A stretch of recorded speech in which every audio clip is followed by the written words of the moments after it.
안녕하세요. 성공예감 이대호입니다.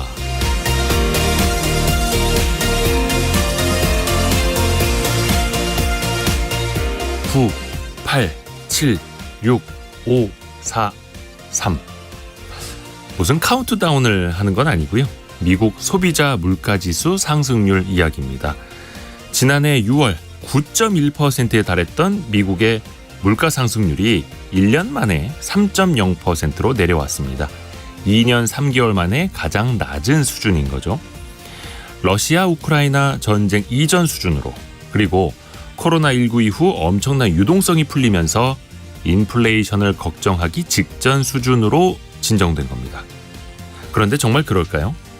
이건 1년 전 같은 기간과 비교한 것일 뿐 절대적인 물가 수준은 여전히 오르고 있습니다. 그 기울기만 완만해진 거죠. 우리나라 소비자 물가지수 상승률도 2.7%를 최근에 기록하면서 그 진정세가 완연한데요. 그런데 480여 개 품목별로 보면 지갑을 열 때마다 움찔할 수밖에 없습니다. 경제는 어쩔 수 없이 통계로 말해야 하는데 때로는 그게 너무 비정해 보이기도 합니다. 7월 13일 목요일 성공예감 이대호입니다. 시작합니다.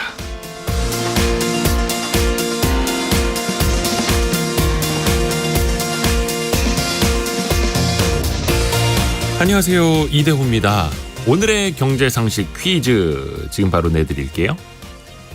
20년 이상 여기에 가입을 한 뒤에 이 연금을 탄 수급자의 월 평균액이 올해 100만 원을 넘겼습니다. 이 연금이 도입된 후 35년 만에 처음인데요. 그런데 여전히 월 100만 원 이상을 못 받는 분들이 수급자의 절반 이상이라고 합니다. 노령연금, 장애연금, 유족연금 등으로 나뉘는 4대 공적 보험 중에 하나인 이것. 국민 모두가 알고 있는 건데 이 연금의 예상 수령액도 같이 사연과 함께 담아서 보내주시면 더 좋을 것 같습니다. 여러분이 참여해 주실 수 있는 정답은 짧은 문자 50원, 긴 문자 100원이 드는 샵 9730으로 보내주시면 되고요. KBS 콩도 열려 있습니다. 또 실시간 방송 상황은 유튜브를 통해서도 함께 하실 수 있고요. 여러분께 추첨을 통해서 계속해서 열심히 선물을 보내드리겠습니다. 성공예감 이대호입니다. 자주 검색하시면 성공이 가까워집니다.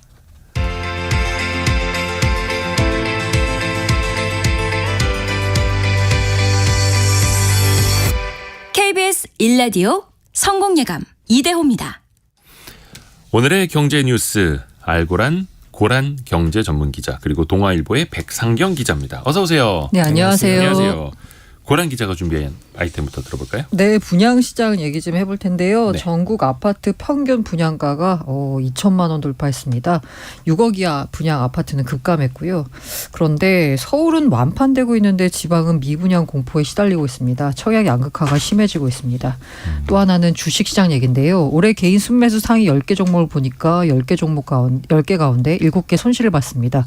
이런 상황에도 개미는 겁이 없나 봅니다. 이 서학개미들이요. 금리 나스닥 반도체 하락에 3배 베팅하는 것에 지금 투자를 했는데 지금 곡소리가 나고 있는 상황입니다. 잠시 후에 한번 들여다보죠. 백상경 기자가 준비한 소식은요? 네, 버스비, 지하철비 이야기인데요. 먼저 서울시가 8년 만에 대중교통 요금을 전격 인상합니다. 네. 서민 생활에 밀접한 교통비가 상승하면서 가계 부담이 더 커지게 됐습니다. 다음은 지난해 우리나라 경제 규모가 세계 10위권 바깥으로 밀려난 것으로 추정된다. 이런 소식 전해드리겠습니다. 한국은행이 각국 명목 GDP를 분석한 자료인데요. 지난해에는 13위에 그쳤다. 이런 결과가 나왔습니다. 네, 자 고란 기자 소식부터 들어볼게요. 아파트 평균 분양가 이제 2천만 원 이하를 찾아보기가 힘든 시대가 됐는데 왜 이렇게 많이 올랐는지도 같이 들어보죠. 네, 그 부동산 정보업체 부동산 R114에 따르면요. 네. 4일 기준으로 전국 아파트 평균 분양가가 3.3제곱미터당 2,100만 원. 지난해 평균 1,520만 원보다 40%가량 올랐습니다. 네. 올해 전국 아파트 평균 분양가 추이를 보려면요. 그 1월 달에 한 1,700만 원에서 이후에 1,600만 원, 1,800만 원에서 왔다 갔다 했어요. 그리고 이달 들어서 처음으로 2천만 원 돌파한 겁니다. 왜 올랐을까를 보면 당연히 공사비 인상 영향이 큽니다. 지난해 발생한 우크라이나 러시아 전쟁 여파로요. 아파트 공사 핵심 자재인 철근, 시멘트 가격 급등했습니다. 철근은 지난해 100만 원 돌파했고요. 최근 시세도 90만 원대 후반대를 이어가고 있습니다. 시멘트 가격 역시 이달 기준으로 12만 원까지 올랐습니다. 한국건설기술연구원이 발표하는 건설 공사비 지수가 있거든요. 이 가운데 주거용 건물 공사비 지수가 21년 1월에는 123이었거든요. 근데 지난 5월에는 150까지 올랐습니다. 두 번째가 정책 이슈입니다. 분양가 상한제가 해제됐기 때문입니다. 분양가 상한제가 해제되니까 사업 주체가 분양가를 이전보다 자유롭게 책정할 수 있습니다. 그러니까 높여받는다라는 건데요. 올 초 1.3 대책 이후에 분양가 상한제 지역은 서울 강남, 서초, 송파, 용산 요거밖에 안 남았습니다. 그러다 보니까 서울의 경우 핵심 입지가 아닌 곳들도 3.3제곱미터 과거 평당 분양가가 3천만 원 넘기고 있는 상황입니다. 분양가가 많이 올라서 조금이라도 좀 저렴한 아파트가 어디 없을까 찾아보면 대부분 예전에는 6억 원 이하 아파트를 좀 찾게 됐는데 지금은 찾아보기가 더 어렵죠. 네, 맞습니다. 그래서 모든 관련된 부동산 관련된 금융 대출이나 뭐 이런 거 보면은 기준이 6억인 경우가 많았어요. 예. 그 이유를 보자면 21년까지만 해도 분양가 6억 원 이하 아파트가 전체 민간 분양 아파트의 90%를 차지했습니다. 뭐 대부분이라고 볼 수 있는데요. 네. 올해는 약 2만 4천 가구 72%로 줄었습니다. 만약에 9억 원 이하로 범위를 넓히면 21년에는 97% 그러니까 다 그냥 9억 원 이하였다라고 보는데 올해는 네. 91%로 줄었습니다. 이 분양가 6억에서 9억 원 아파트가요. 2년 전엔 7%였는데 올해는 19%로 늘어난 건데요. 같은 기간 9억에서 15억 원 아파트는 2%밖에 안 됐는데 8%로 늘었고요. 15억 원 초과한 단지는 0.1에서 0.8%로 늘었습니다. 물론 평형하고 지역도 좀 따져봐야겠습니다만 가격들이 이렇게 평균적으로 올라오고 있다라는 거고 분양가가 이렇게 올랐는데 또 청약이 잘 되는 데는 잘 되고 또 안 되는 데는 안 되고 네, 많이 맞습니다. 나뉘고 있죠.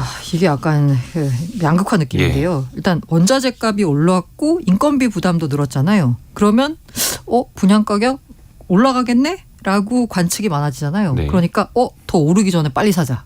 라고 하면서 청약 시장에 몰리고 있는 겁니다. 게다가 추첨제 물량이 늘어났고요. 전매 제한 완화 등으로 청약 문턱이 낮아진 영향도 청약이 잘 되는 영향입니다. 네. 특히 이제 수도권과 지방 대도시 중심으로 청약 경쟁률이 높아지고 있는데요. 지금 분양가가 상대적으로 싸다라는 인식이 확산되고 있습니다. 그리고 예를 들어서 보자면 1순위 청약을 받은 서울 청량리 롯데캐슬 하이루체 같은 경우는요. 88가구 모집인데 2만여 명이 몰렸어요. 평균 경쟁률 240대 1. 같은 날 1순위 청약을 받은 부산의 대연 DIL도 1206가구 모집에 1만 8천여 명이 몰렸습니다. 1순위 평균 경쟁률이 15대 1. 네. 분양가 3.3제곱미터당 2,300만 원이에요. 부산입니다. 인근 시세보다 높다라는 지적이 나왔는데도 불구하고 청약시장에선 선전을 보인 거죠. 그리고 올 들어서 분양 물량이 좀 줄였습니다. 네. 이러다 보니까 새 아파트 청약 경쟁률이 높아진 건데요. 국토부가 지난달 발표한 5월 주택 통계를 보니까 지난 1월에서 5월 주택 인허가와 착공 건수 지난해 같은 기간보다 각각 24%, 47% 줄었습니다. 야, 이렇게 되면 또 3, 4년 뒤에는 그렇죠. 입주 아파트 부족 현상이 벌어지거든요. 또 걱정이 됩니다. 또 그때는 공급이 부족하다 이야기가 또 반복이 될 네네. 거고 돌고 돕니다. 근데 지금 당장의 현실을 보면은 지방 같은 경우에는 여전히 분양 시장이 좀 얼어붙어 있잖아요. 네, 청약 미달률 높게 나타나고 있습니다. 이게 그 수도권 같은 경우에는 미분양 우려가 졌잖아요. 네. 그러니까 청약 시장이 이제 뭐 약간 살아나고 있다, 활약을 보이고 있다라고 볼 수 있는데 지방 일부 지역은 여전히 청약 미달률 높게 나타납니다. 부동산 플랫폼 직방에 따르면요. 청약 미달률이 5월에는 23%였어요. 6월에는 27%로 소폭 늘었습니다. 이건 이제 전국적으로 따지는 겁니다.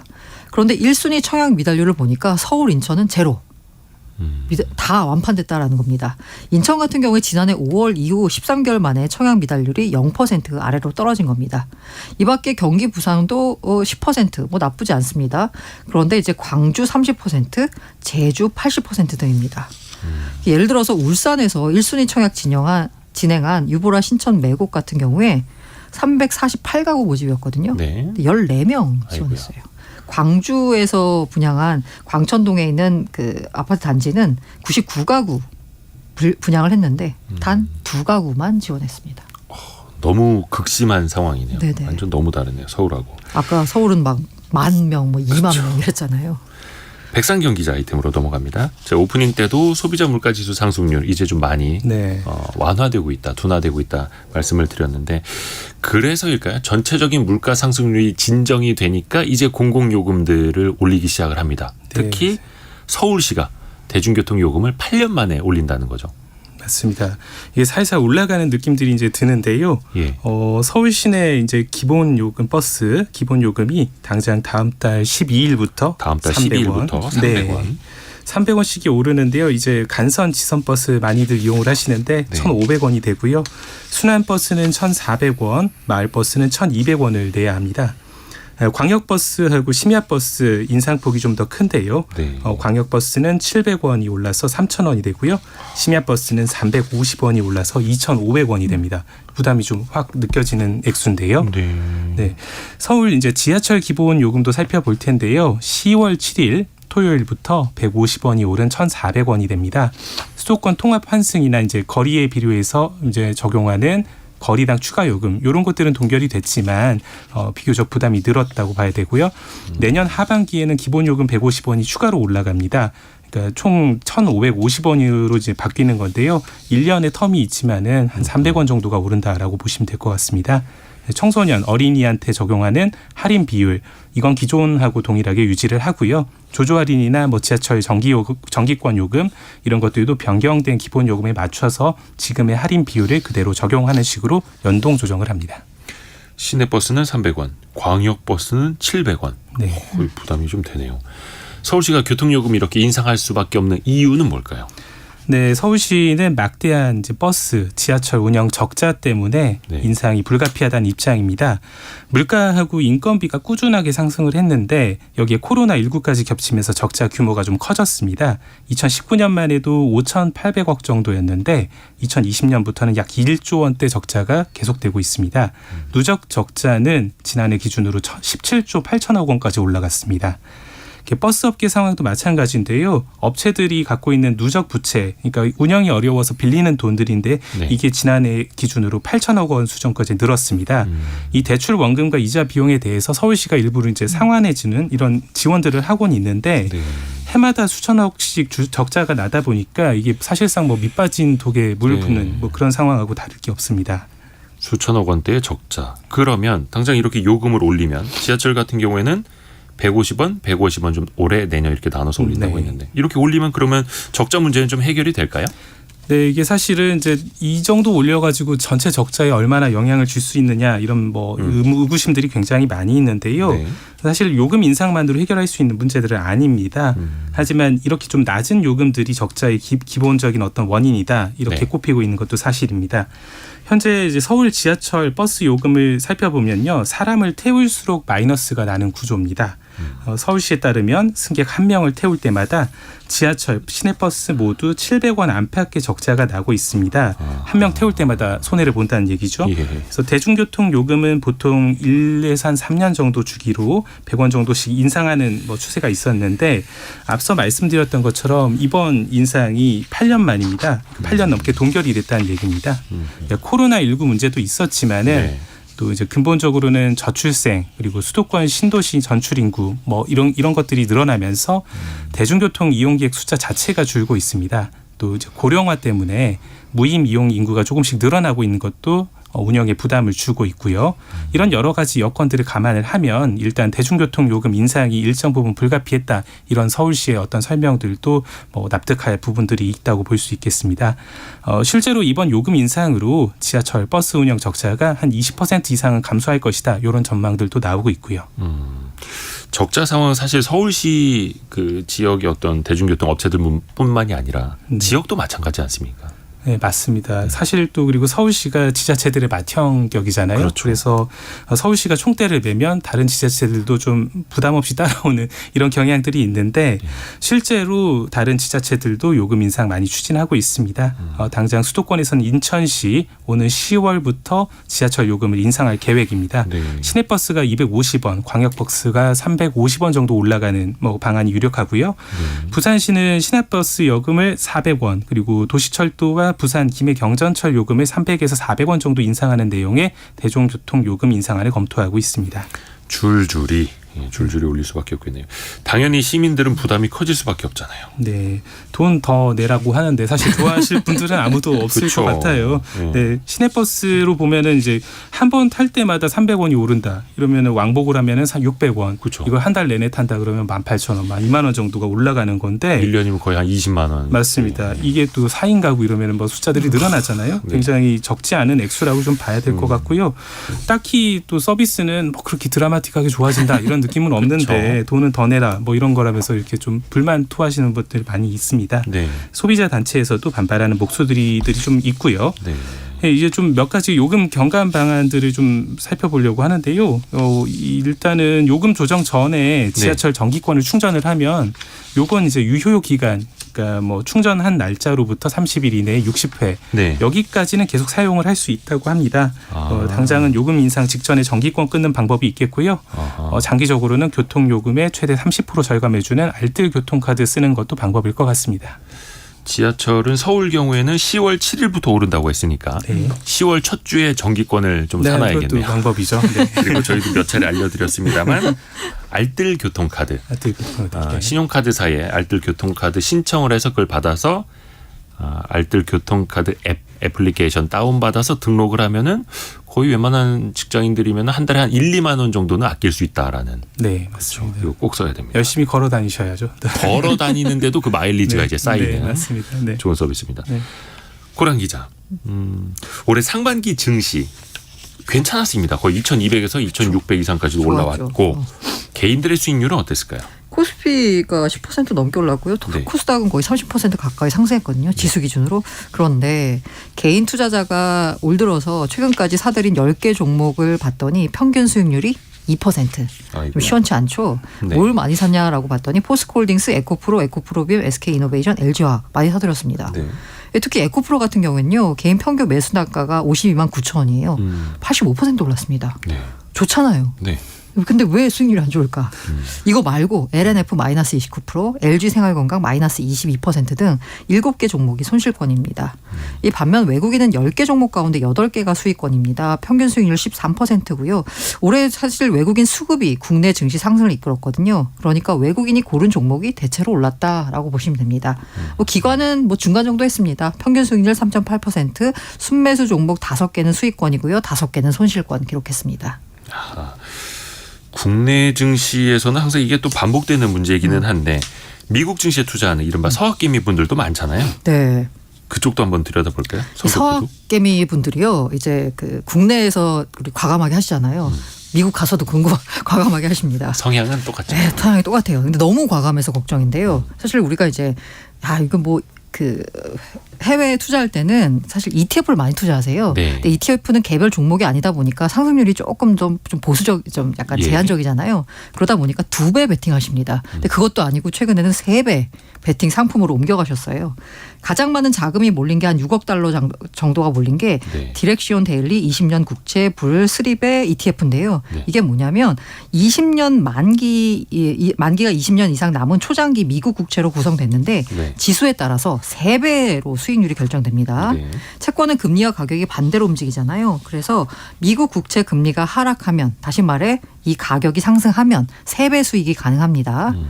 그리고 이제 아까 말씀드린 대로 3배 베팅하는 거를 선호하는데 이게 나스닥 같은 경우도 굉장히 많이 올랐잖아요. 그러니까 충분히 많이 오른 거 아니야 라고 생각하니까 나스닥 숏에 베팅하십니다. 근데 1배가 아니에요. 3배짜리로 베팅합니다. 프로쉐어즈 울트라 프로 숏 QQQ 여기에 4억 달러가 몰렸습니다.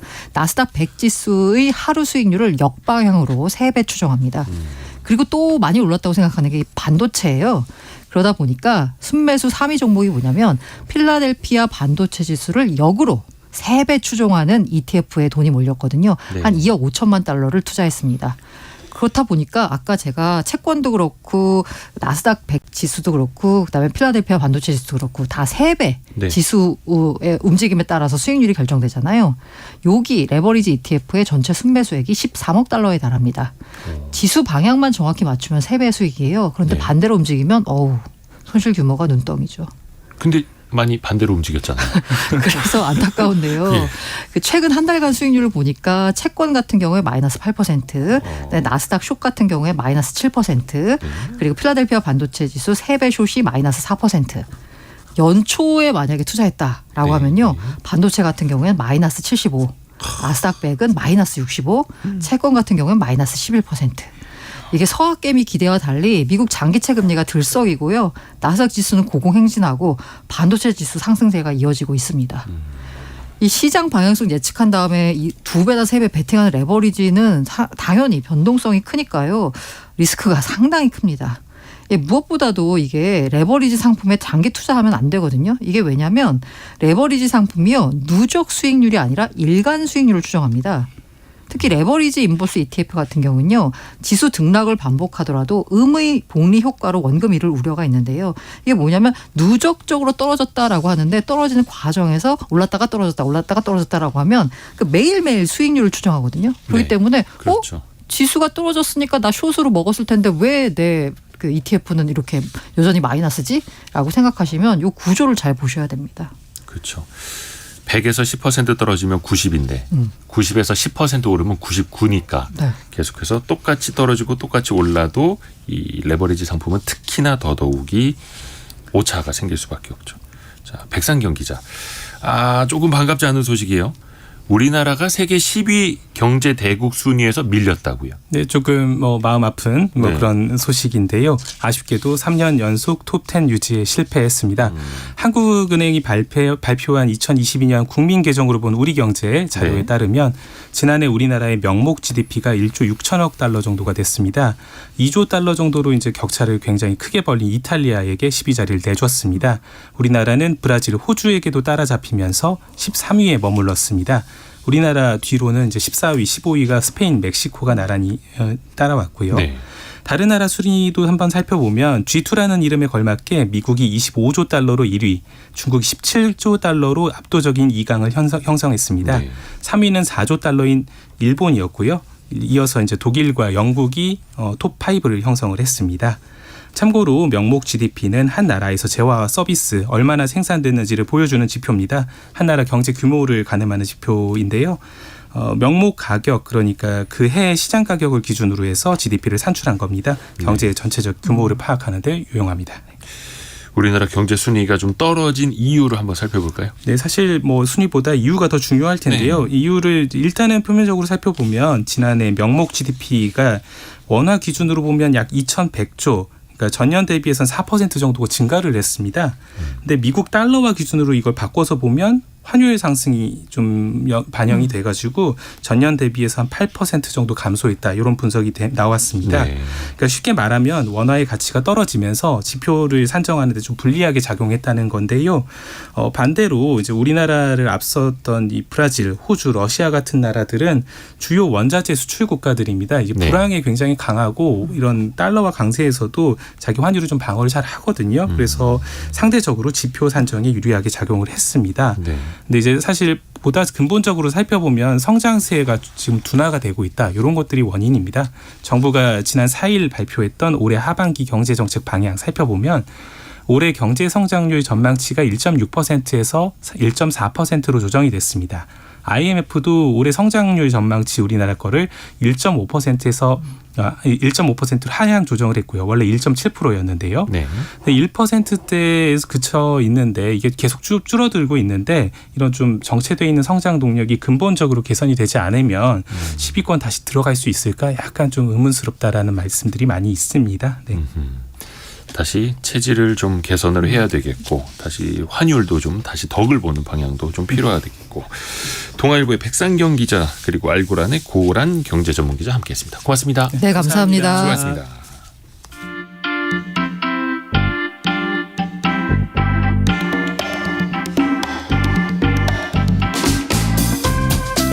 지금 여러분께서는 KBS 1라디오 성공예감 이대호입니다를 듣고 계십니다.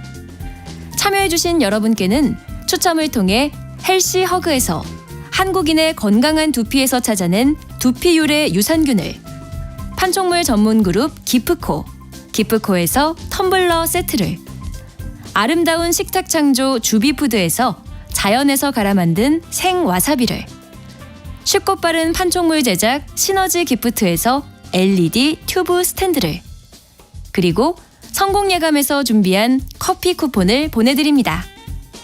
당첨자는 성공예감 이대호입니다 홈페이지에서 확인하세요. 경제상식 퀴즈 한 번 더 내드릴게요. 정부가 운영하는 대표적인 공적 연금 제도죠. 매달 일정 금액의 보험료를 내면 그걸 나중에 연금으로 돌려주는 겁니다. 공무원, 군인, 사립학교 교직원 연금 요걸 제외한 18세 이상 60세 미만 소득이 있는 국내 거주자가 의무적으로 가입을 해야 하는 거죠. 이 중에서 수급 연령이 되면 돈을 받는 노령연금, 가입 기간이 길고 낸 보험료가 많을수록 그 연금 금액도 많아지는 구조죠. 건강보험, 고용보험, 산재보험과 함께 4대 보험으로 불리는 이것 맞춰주시면 됩니다. 거의 오늘 오답이 없습니다. 근데 아까 그 개인연금이라고 답하신 분 좀 계셨고 많이들 보내주고 계시는데요. 1025님이 우리 집은 중간에 힘들어서 못 낸 적이 있어요. 65세로 미뤘는데도 얼마 안 됩니다. 라고 보내주셨고요. 반대로 또 7237님은 그동안 분양받고 빚도 많았는데 13년 만에 다 갚고 나니 너무 행복합니다. 연금 저도 열심히 넣고 있습니다. 오늘도 힘내서 일해야겠습니다. 화이팅 해주셨고요. 오, 빚을 또 다 갚으셨네요. 축하드립니다. 6311님은 저는 조기 수령을 했더니 20년 이상 가입했는데 100만 원에 못 미치네요. 성급했나 봅니다. 라고 보내주셨고요. 3700님 처음 만들어지면서 지금까지 납부했는데 3년 뒤에 135만 원 정도 받는다고 하니 노후에 또 직장을 찾아야 될 듯하여 서글퍼집니다. 그죠? 평균이 100만 원 넘었는데 130만 원, 140만 원 받으시는 분들도 사실 그죠? 뭐 각종 주거비, 생계비, 공과금, 생활비 한참 모자라죠. 국민연금도 그렇고, 퇴직금도 그렇고, 개인연금도 그렇고, 그래서 3층 연금으로들 준비하셔야 된다. 이런 이야기들 많이 하고 있죠. 계속해서 짧은 문자 50원, 긴 문자 100원 드는 샵 9730 그리고 KBS 콩으로도 많이 사연 그리고 정답 보내주세요.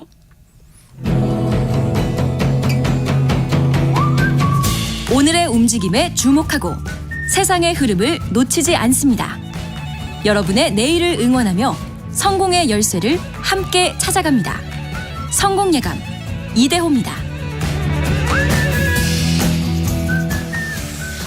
온라인상에서 악성 댓글, 이른바 악플 때문에 고통을 호소하는 분들이 참 많아지고 있습니다.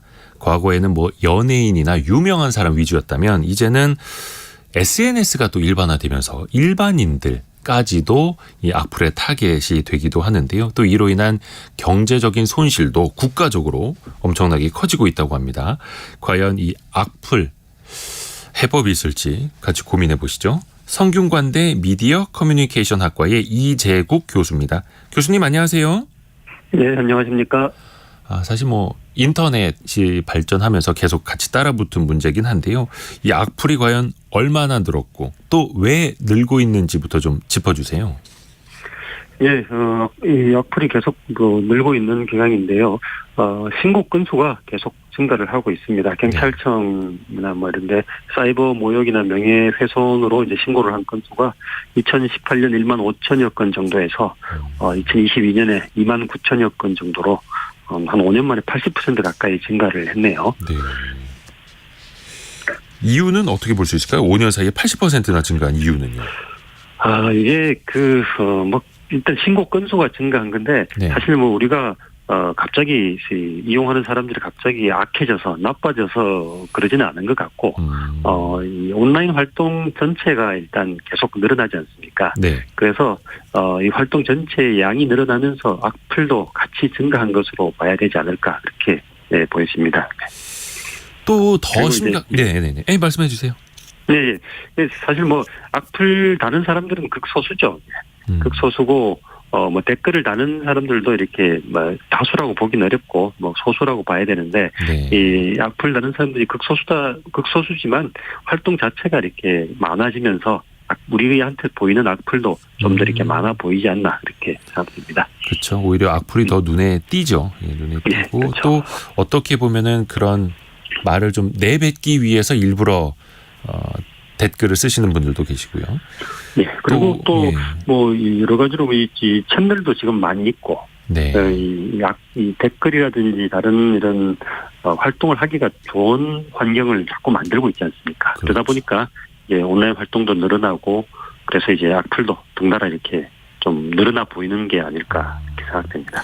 근데 이게 그냥 개개인이 그때그때 쓰는 게 아니라 아예 적극적으로 공격적으로 누군가를 깎아내리기 위해서 뭐 기업을 비방하기 위해서 조직적으로 악플을 쓰는 것도 있지 않습니까?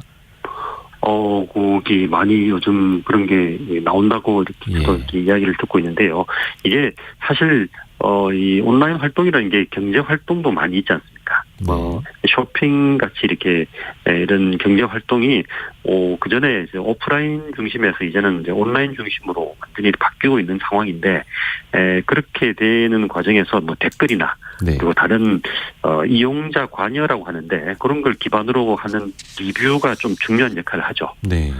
그래서 이제 먼저 이제 이용자 관여라고 이제 제가 말씀을 드렸는데 좀 이제 전문 용어인데 네. 뭐 간단하게 말씀드리자면은 댓글을 포함해서 이제 우리 공감, 비공감 그리고 공유 뭐 이런 활동들을 많이 하지 않습니까? 그렇죠. 그래서 이제 이런 것들을 다 통칭해서 이제 이용자 관여라고 하는데 이 이용자 관여가 우리 뭐 온라인 경제 활동에서 굉장히 중요한 역할을 하죠. 네. 그래서 이제 리뷰를 사람들이 뭐 댓글을 좋은 걸 달면은 좋은 걸 많이 달면 리뷰가 좋아지고 그렇죠. 그리고 공감이 많아지면 리뷰가 좋아지고 뭐 그렇지 않습니까? 네. 그래서 이런 댓글이나 뭐 공감 뭐 이런 이용자 관여를 기반으로 해서 리뷰가 이루어지는데 여기에 영향을 많이 받죠 소비자들이. 그래서 이제 이 소비자들한테 영향을 끼쳐서 자기 자신의 자사 제품이라든지 자사 제품 홍보를 원하는 어떤 분들도 있고 그리고 이제 타사 경쟁사를 깎아내리는 그런 어떤 유혹도 이렇게 받겠죠, 그죠? 그러다 보니까 아무래도 조직적으로 악플을 쓴다든지 이런 경우가 생기죠, 그죠? 저도 그 유튜브를 운영하는 입장에서 보면은 그 리뷰 대행해드립니다. 좋은 리뷰 많이 남겨드립니다. 이렇게 또 제안을 오는 경우도 많이 있어요. 문자를 하루에 뭐 몇십 개 받으신다 그러더라고요. 그리고 또 영업을 하시는 분들도 많고. 악플이 많이 생기면서 이게 사회적 비용으로도 계산이 된다 하더라고요. 경제적으로 이게 얼마나 손해라고 볼 수 있을까요? 이게 뭐 정확한 추산은 어렵겠죠, 아무래도. 네. 근데 최근에 여기 여러 연구소에서 나온 자료를 보면은 예를 들어서 이제 연세대 다른 ICT 연구소라는 곳에서 이제 발표한 어떤 연구 결과를 보면은 네. 악성 댓글로 인한 그 사회 경제적인 손실 비용이 연간 뭐 최대 35조까지 이른다고 이렇게 추산이 됐습니다. 네. 그리고 뭐 불안이나 우울증 이런 것으로 인한 행복 상실에 따른 뭐 기회비용이라 그러죠. 기회비용을 한 28조 정도로 이렇게 보고 있고, 뭐 이 밖에 이제 스트레스 그리고 뭐 변호사 선임 관련한 어떤 법정 비용 뭐 이런 것들 통칭해가지고 또 뭐 한 2조 8천억 뭐 이렇게 추산을 하고 있다고 합니다. 굉장히 큰 돈이죠 이게. 35조 원 연간. 네. 그래서 이걸 어떻게 좀 법으로 막을까라는 아이디어들도 좀 있고 국회에서도 악플 방지법이 발의된 것까지는 알고 있는데 이 악플에 대응할 좀 법적인 제도 현재는 어떻습니까? 지금 뭐 악플 방지법이 국회에 이렇게 뭐 법안으로 이 진행은 되고 있는데 아직 그게 이제 법으로 만들어지지는 못했지만 네. 사실 현재도 이제 법적인 제도는 이 여러 가지로 있습니다. 예를 들어서 또 다른 뭐 악플이라는 게 결국 다른 온라인상에서 다른 사람들의 어떤 명예를 훼손하거나 뭐 평판을 깎아내리거나 하는 이런 어떤 부작용 또는 뭐 효과가 있으니까요. 그래서 이제 형법상에서 우리 형법에 이제 명예훼손이나 뭐 업무 방해 이런 어떤 조항들이 있고 그리고 또 이 온라인에 이제 특정해가지고 정보통신망법이라는 게 있습니다. 네. 그래서 이 정보통신망법상의 명예훼손으로 이렇게 이 악플을 다는 사람들을 이렇게 뭐 고소를 하든지 뭐 이렇게 할 수가 있겠죠. 이게. 정보통신망법상 명예훼손이 7년 이하 징역 5천만 원 이하의 벌금 이런 규정도 있네요. 예, 이게 7년 이하 징역은 뭐 이렇게 낮은 형량은 아니죠 이게. 그렇죠. 사실 예. 근데 이렇게 소송을 하면 실제로 그 악플 쓴 사람을 제대로 찾을 수 있는 건지 이 법에 맞게 제대로 처벌을 실제 할 수 있는 건지 어떻습니까? 사실 이 온라인상에서 추적은 대부분 가능합니다. 이게. 네. 예를 들어서 지금 대부분 뭐 포털이라든지 이런 온라인 커뮤니티 이런 데서는 등록을 한 아이디로 이렇게 로그인을 한 다음에 뭐 댓글을 달 수 있게 이렇게 해놨으니까요. 네. 그래서 아이디 이런 것으로 추적은 가능하죠. 그런데 문제는 이제 악플 많이 달고 그 다음에 이제 뭐 탈퇴를 한다든지 이런 경우에는 사실은 또 추적하기가 쉽지가 않죠. 물론 그런 경우에도 IP 어드레스를 통해 가지고 좀 추적을 할 수 있긴 한데 일단 시간이나 이런 건 좀 많이 걸리겠죠. 많은 청취자분들이 의견 올려주고 계시는데요. 김진희 님이 악성 댓글 다는 사람은 자존감이 낮은 사람입니다라고 이야기를 해주셨고, 사실 그죠, 자존감이 높으면 그냥 본인이 소화를 해서 넘기기도 하는데 또 어디 따라다니면서 이렇게 악성 댓글 다시는 분들도 있고, 최근에 포털 사이트 보면 연예 기사, 스포츠 뭐 이제 연예인들이 뭐 이렇게 안 좋은 극단적인 선택을 하는 경우도 늘고 있어서 그런 데서 댓글을 차단하다 보니까 또 오히려 그 사람의 개인 SNS까지 찾아가서 악플을 다는 경우도 있다고 합니다. 인스타그램, 유튜브 이런 데도 좀 심각하고, 네. 특히 해외 사이트 같은 경우에는 어떤 네. 악플을 좀 방지하는데 혹은 처벌하는데 약간 사각지대라는 비판도 있죠. 예, 아무래도 우리 형법이라든지 정보통신망법 이런 것이 적용이 되지 않기 때문에 네. 이게 우리 식으로 이렇게 처벌을 하기도 쉽지 않고 뭐 대처하기도 쉽지는 않는 거죠. 그리고 이제 우리가 해외 사이트라고 하는 주로 이야기하는 게 동영상 사이트라든지 또 이렇게 소셜 미디어 이런 거잖아요, 그죠? 네. 이런 것들은 대부분 이제 미국에서 이제 뭐라 그럴까요? 본사를 두고 있는 서버를 두고 있는 회사들인데, 미국은 또 그 나름의 어떤 표현의 자유라든지 이런 것들 우리하고 다르기 때문에 네. 이걸 사실은 적극적으로 이렇게 우리식으로 대처를 하진 않고 있죠. 그렇기 때문에 아무래도 그쪽을 통해서 악플을 단다든지 하는 경우에 우리 현지에서 한국에서 어떤 대책을 마련하기는 쉽지 않은 뭐 그런 어떤 상황이죠. 그러면 실제로 참다 못해서 이 악플에 좀 대응을 하고 싶은데, 특히 법적으로도 네. 어떤 방법이 있을까요? 이 가장 확실한 것은 네. 악플을 이렇게 접했을 때 그것을 일단 기본적으로 잘 저장을 해놓으시고 예. 증거를 잡아놓는 것이죠. 그래서 그걸 한 분 한 분에 대해서 어떤 고소 고발을 하는 것이죠. 고소 고발을 해서 어떤 법적인 대응을 하면은 아무래도 악플을 다는 사람들이 압박을 느끼게 되고, 네. 거기에 어떤 개인적으로는 이제 그런 식으로 대처를 할 수 있는데, 또 사회적인 대처는 조금 또 달라야 될 것 같습니다. 이제 개인이 이제 악플 어떤 공격을 당했을 때는 아까 말씀드린 대로 법적인 대응을 할 경우에 가장 뭐 확실한 어떤 결과를 얻을 수도 있지만, 또 사회 전체적으로 보면은 이런 경우가 너무 많기 때문에 이걸 좀 사회 전체적으로 규모를 줄이는, 그리고 악플의 어떤 정도를 줄이는 이런 방향으로 이렇게 정책이라든지 또는 뭐 플랫폼에서도 어떤 대책이 이렇게 마련되는 것이 중요할 거라고 봅니다. 네. 또 최근엔 유튜브에서 악플 다시는 분들 많은데, 과거에는 유튜브에 닉네임으로만 표기가 됐다면 최근에는 그 댓글 쓴 사람 자신의 유튜브 주소로 표기가 되더라고요. 그래서 아마 이제는 조금 더 추적하기가 더 용이해지지 않았을까라는 생각도 그렇죠. 드는데요. 네. 유튜브 주소로 하면 본인이 이제 유튜브 그 주소를 바꾸지 않는 한 거기는 이제 그 추적이 가능하니까 아무래도 그렇죠. 조심을 하게 되죠. 그 구글 아이디랑 또 연동이 되니까요. 혹시 다른 나라에서 좀 참고해 볼 만한 사례 있을까요? 이게 뭐 여러 나라마다 이제 문화가 달라서 조금씩 다른데, 네. 호주 같은 경우는 조금 이제 온라인 플랫폼들, 예를 들어서 유튜브라든지 뭐 인스타그램 이런 플랫폼들한테 이 악플에 대해서 좀 적극적으로 조치를 취하도록 하는 것을 의무화한 법을 이제 만들어서 시행 중입니다. 이 내용을 보면은 온라인 안전법이라고 이야기를 하는데, 네. 이 플랫폼 서비스 제공자가 이제 악플이 있을 경우 24시간 안에 이제 신속하게 삭제를 해야 한다는 이제 의무 조항을 뒀죠. 그래서 네. 좀 강력하게 시행을 하고 있고요. 근데 이제 미국이나 영국 이런 쪽은 뉴스 신문이나 이런 신문 방송에서 댓글을 아예 이제 댓글을 막아버리거나 댓글을 네. 못 달게 하거나 이제 그런 경우가 많이 있고 다르게 하더라도 좀 제한적으로 관리를 철저하게 하는 그런 경향으로 이렇게 바뀌고 있습니다. 각 나라의 사정에 맞게 또 제도들을 계속해서 변화해 나가고 있네요. 네, 그렇죠.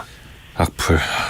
그 마음대로 그냥 글을 쓸 수 있는 게 아니라 내 글을 혹여나 내 가족이 볼 수 있다라는 생각으로 글을 쓴다면 아마 그 악플도 어느 정도는 선은 넘지 않지 않을까라는 생각도 좀 들어봅니다.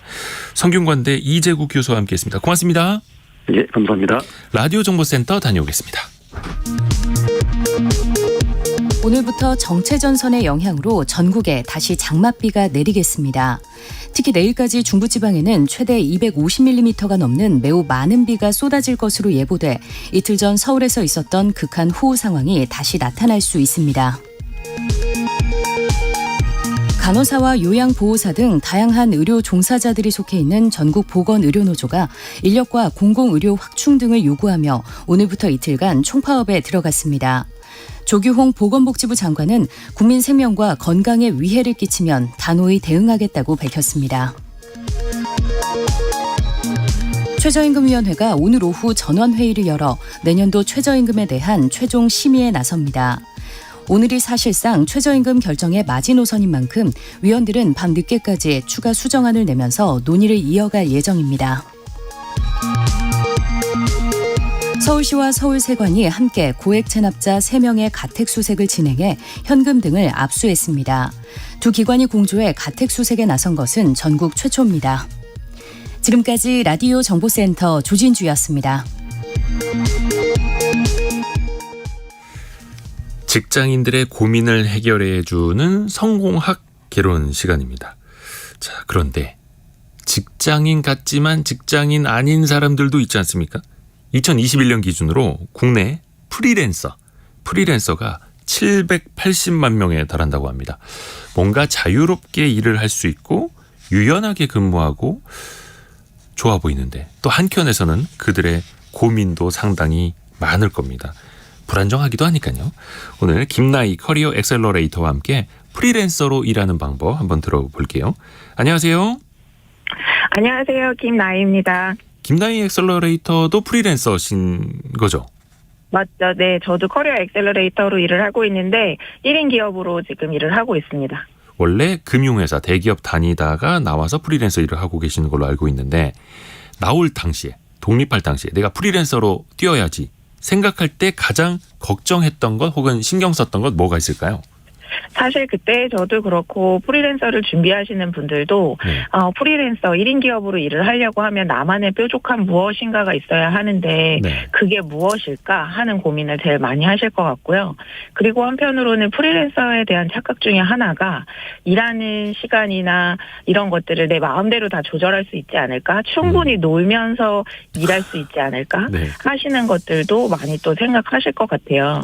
그런데 저 같은 경우에는 아마 지금 프리랜서 열심히 하고 계신 분들도 마찬가지일 텐데 네. 일의 품질이 담보가 되어야 하기 때문에 궤도에 오르려면 사실 회사 다닐 때보다 훨씬 더 많이 열심히 노력하는 시간을 넣었던 것 같습니다. 그러니까 어떻게 보면 그때 저는 회사 다닐 때 이렇게 열심히 했으면, 학교 다닐 때 이렇게 열심히 했으면 하버드도 갔겠는데, 대표 됐겠는데, 막 이런 생각을 했었어요. 네. 기본기를 닫고 견디고 버티는 피땀 눈물이 필요하더라고요. 사실 프리랜서 시장은 오로지 실력으로만 승부하기 때문에 그렇죠. 그 사람이 과거에 뭐 어떤 회사를 다녔는지, 뭐 어떤 경력들을 가지고 있는지 이런 것들은 별로 중요하지 않고 이 사람이 진짜 어떤 이야기를 하고 어떤 문제를 해결할 수 있는지 하는 게 훨씬 더 중요한 것 같습니다. 그 부분을 제일 신경 썼던 것 같아요. 울타리가 없는 삶이다 보니까 더 치열하게 또 살아야 되는 게 프리랜서라는 직업일 텐데 근데 또 프리랜서는 일을 하는 만큼 돈을 버는 구조잖아요. 그러면 네. 이 일감이 끊이지 않고 들어오도록 해야 되는데 어떤 방법이 있을까요? 사실 어떻게 보면 프리랜서라는 게 내가 하고 싶은 일을 자유롭게 실험하는 일이기도 하기 때문에 그 와중에 이렇게 일이 끊기지 않고 지속적인 수익이 안정적으로 발생하는 파이프라인을 하나 가지고 가시면서 내가 시도하고 싶은 것들을 또 다른 한편에서 시도하시는 게 필요한 것 같아요. 안 그러면 오히려 회사 다닐 때보다 더 갇힌 생활을 하실 수도 있는데 저 같은 경우에는 일이 끊이지 않고 꾸준하게 들어오게 하기 위해서 제가 일단 같이 일하고 싶은 플레이어들을 제가 먼저 좀 정해서 그분들에게 아주 적극적으로 콜드 메일을 보내기도 했었고요.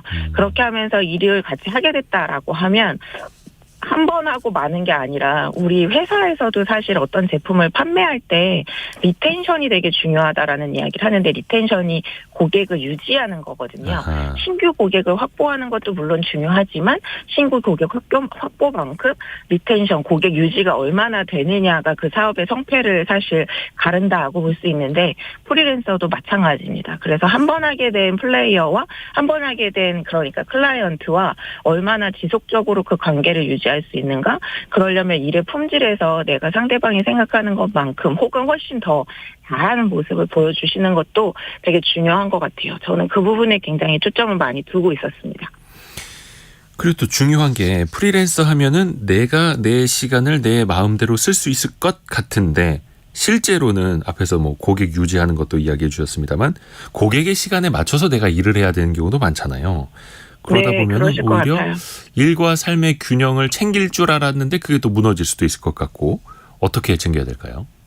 맞습니다. 저는 사실 프리랜서 분들로부터 번아웃에 대한 이야기를 되게 많이 듣기도 하고요. 또 회사원 분들은 9시부터 6시 혹은 7시까지 딱 사무실에 정해진 시간에 정해진 자리에 앉아 있어야 하는 것 자체가 너무 곤욕이다. 나도 좀 자유롭게 일하고 싶어 라고 하실 수 있을 것 같은데 저는 회사원이기도 하고 1인 기업 프리랜서도 일을 해봐 보니까 오히려 진짜 훨씬 회사 다닐 때보다 더 바쁘거든요. 저 같은 경우에는 아침 8, 9시부터 밤 10시, 11시, 12시까지 일하거나 주말에도 일이 있는 경우들이 굉장히 더 많이 있는데 이때 프리랜서로서 번아웃에 빠지지 않고 내 일과 삶의 균형을 가져가려면 내가 왜 회사에서 나와서 이 일을 하려고 했는지 그 왜에 대해서 잊지 않고 계속 생각하는 게 되게 중요한 것 같아요. 네. 그리고 일을 할 때 이 일을 통해서 내가 추구하려고 하는 임팩트가 어떤 것이었는지를 한번 생각해 보는 것. 그래서 프리랜서 입장에서도 일이 들어오는 대로 다 하시는 게 아니라 내가 이 일을 하면서 나도 성장하고 상대방한테도 어떤 임팩트를 줄 수 있는 게 얼마나 분명한가를 가지고 일의 기준을 한번 생각해 보시면 좋을 것 같습니다. 아하.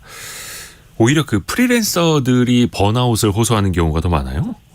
네, 왜냐하면 다들 시간이 되게 많은 줄 알고 일이 계속 들어오시는데 프리랜서 입장에서는 또 매월 따박따박 꽂히는 월급이 없다 보니까 네. 마음이 더 불안하신 분들도 굉장히 많으시더라고요. 어떤 달에는 수입이 내가 회사 다닐 때의 절반 이하였다가 어떤 달에는 회사 다닐 때보다 훨씬 더 많이 벌었다가 네. 이렇게 고무줄처럼 널뛰기 하는 경우들도 많다 보니까 일단 돈을 좀 안정적으로 벌어야 되지 않나 하면서 말씀해 주신 것처럼 들어오는 일들 이제 다 받아서 하게 되면 어떻게 보면 여기에서 회사 다닐 때하고 똑같은 문제가 발생하게 되는 것 같아요. 이게 정말 나에게 중요한 일인가? 중요하지 않은데도 그 일에 시간을 쓰느라고 바빠지는 경우들이 많이 있고 그리고 이 일을 통해서 나도 성장하고 클라이언트도 성장할 수 있는가 하는 생각을 못하고 이제 들어오는 일들 급급해서 하다 보면 번아웃에 빠지는 경우들이 많이 있을 수 있어서 애초에 내가 이 일을 왜 하려고 했는지 어떤 것들을 다르게 하려고 했는지 사실 제가 예전에 직장인분들의 전문성에 대해서 말씀드릴 때 이 Y와 What을 말씀드렸었는데 네. 프리랜서 분들한테는 저는 이게 훨씬 더 중요하지 않을까 하는 생각을 해봅니다. 오히려 프리랜서들이 심리적으로 더 쫓길 수도 있는 환경인 거고요. 그리고 그렇죠. 조금 전에 소식 하나 들어온 거. 오늘 한국은행 금융통화위원회가 열리는 날인데 기준금리 연 3.5%로 또 한 번 동결이 됐다라는 이야기입니다. 우리나라 한국은행 기준금리가 3.5%로 4회 연속 동결이네요. 아마 이견이 없었을 겁니다. 이번에도 기준금리를 한국은행이 동결할 수밖에 없을 것이다라는 게 거의 대부분 전문가들의 예상이었기 때문에 예상된 대로 시장의 예측대로 기준금리는 연 3.5%로 동결이 됐다라는 이야기입니다. 아마 10시 넘어서는 또 이창용 총재의 기자회견이 있을 텐데 그때 또 어떤 이야기를 풀어놓는지도 지켜봐야겠네요. 자, 다시 프리랜서 일로 돌아와서요. 그러면 네. 당연히 뭐 프리랜서는 일을 많이 받아서 많이 할수록 수입이 좋아지니까 선호할 텐데 또 반대로 그만큼 번아웃에 빠질 수도 있고 그러면 일을 내가 이만큼 해야겠다. 이런 일을 해야겠다. 취사 선택할 수 있는 기준이 어떻게 될까요? 사실 저는 이거는 프리랜서 하시는 분들이나 창업하시는 분들이나 회사에 다니시는 분들이나 다 비슷할 것 같아요. 어떻게 보면 우리가 로봇이 아니기 때문에 사람이 일을 할 수 있는 시간과 일의 총량은 어느 정도는 좀 정해져 있지 않을까 하는 생각이 들어서 그렇죠. 나의 일하는 리듬, 내가 어느 정도까지 할 수 있는지를 일단 자신이 스스로 객관적으로 먼저 파악하시는 게 제일 중요하고요. 네. 제가 계속 말씀드렸었던 것처럼 저 같은 경우에는 어떤 일을 할 때 이 일을 하는 것이 저한테 얼마나 새로운 일인가, 새로운 도전인가 하는 것을 제일 중요한 기준으로 삼아서 일을 하고 있는데 프리랜서를 하시거나 창업을 하시거나 회사에서 다니시는 분들도 내가 어떤 일을 할 때 이 일을 맡게 될 때 나는 여기에서 무엇을 가장 중요하게 나의 자산으로 만들고 싶은가. 저는 새로운 일, 새로운 도전이라고 하면 여기에서는 구조가 이렇게 되니까 또 비슷한 일을 하게 되면 이 새로운 발견을 다르게 한번 활용하면 되겠다 하는 것처럼 나만의 한번 기준을 세워보시고 프리랜서로 일을 하다 보면 오히려 더 게을러질 수도 있고요. 내가 나를 아무도 통제하는 사람이 없기 때문에 그러면 어느 정도 나를 통제할 수 있으면서 하는 일이 무엇인가? 상대방하고의 약속, 데드라인은 어느 정도까지이고 여기에서 내가 일의 품질을 어느 정도까지 내줘야 하는데 그게 가능한가? 이런 것들을 한번 생각해 보시면서 선택해 보시면 어떨까 싶고 네, 저는 여기에서 누구와 함께 일하는가도 굉장히 중요하게 생각하기는 합니다. 김나희 커리어 엑셀러레이터와 함께 프리랜서의 삶도 한번 같이 들어봤습니다. 고맙습니다. 고맙습니다. 고맙습니다. 조금 전에 전달을 해드린 것처럼 한국은행이 기준금리를 넉 달 연속, 넉 달은 아니고 4차례 연속 연 3.5%로 동결을 했다라는 소식 한 번 더 알려드리고요. 저희가 2부에서는 개그맨이었던 고명환 작가, 개그맨 출신의 사업가인데 어떻게 성공했는가? 그 바탕에는 뭔가 특별한 독서 방법이 있었다고 하네요. 함께 2부에서 만나보시죠. 잠시 뉴스 듣고 10시 5분에 뵙겠습니다.